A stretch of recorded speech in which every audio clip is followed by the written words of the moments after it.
Hello everyone, good morning. কেমন আছেন আপনারা? আমরা খুব ভালো আছি। দেন আজকে সকাল সকাল উঠে গিয়েছি, 5টার সময় বেরিয়ে পড়লাম স্নান টান করে। আজকে যাব একটা জায়গা, মানে এটা ড্রিম প্লেস বলতে পারেন। খুবই ইচ্ছে ছিল একদিন বড় মায়ের মন্দির যাব, তো ফাইনালি সেদিনটা আজকে চলে এসছে। সাডেনলি কালকে রাতেরবেলা আমাদের প্ল্যান হলো যে নৈহাটি যাব। তো সে উদ্দেশ্যে আমরা 5টার সময় রেডি হয়ে বেরিয়ে পড়লাম।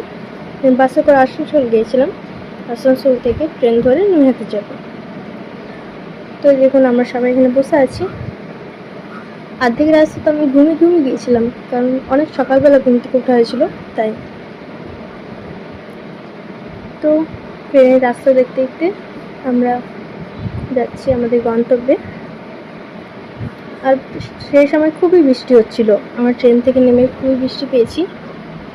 তো ভিজে ভিজে যাচ্ছিলাম, বেশ মজাই লাগছিল সবাই মিলে ভিজতে। এটা হচ্ছে গঙ্গার পাড়। এটার নাম কি ছিল বেশ মনে নেই, তবে হ্যাঁ ফেরিঘাট নাকি একটা বলছিল জায়গাটার নাম। তো এর সামনে মন্দির আছে, আর একটু কিছু দূর গেলেই মন্দিরটা।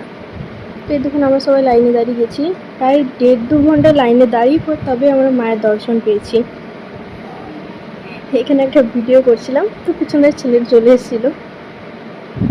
বাকি দেখুন প্রচুর লাইন ছিল, বাবা এত লাইন। তো ফাইনালি আমরা মন্দিরের ভেতরে প্রবেশ করলাম। এই দেখুন আমাদের বড় মায়ের মুখটা, ভারী সুন্দর দেখতে লাগছিল। তো আমাদের খাওয়া দাওয়া হয়ে গেছে, পুজো দেওয়া হয়ে গিয়েছিল। তারপর আমরা ট্রেনের জন্য ওয়েট করছিলাম। এটা আমার পিসিমণি। তো আমরা সবাই বসছিলাম, খুবই বিরক্ত লাগছিল কারণ গরমও লাগছিল খুব।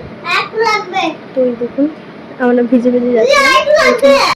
তো আসানসোলে খুবই বৃষ্টি পড়ছিল, তাই আমরা একটু ভিজে নিলাম।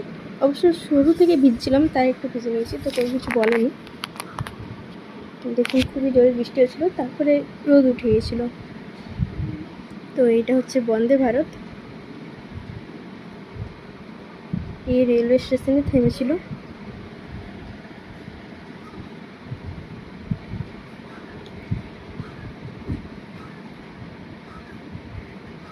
তো আমরা বসে বসে ওয়েট করছিলাম বড় করে যাওয়ার জন্য রেল। তো ফাইনালি পেয়ে গিয়েছি, আমার ট্রেনে উঠে গেছি। তো আমরা আমাদের বাড়ি পৌঁছে গেছি। তো বাই বাই, সবাই ভালো থাকবেন, সুস্থ থাকবেন।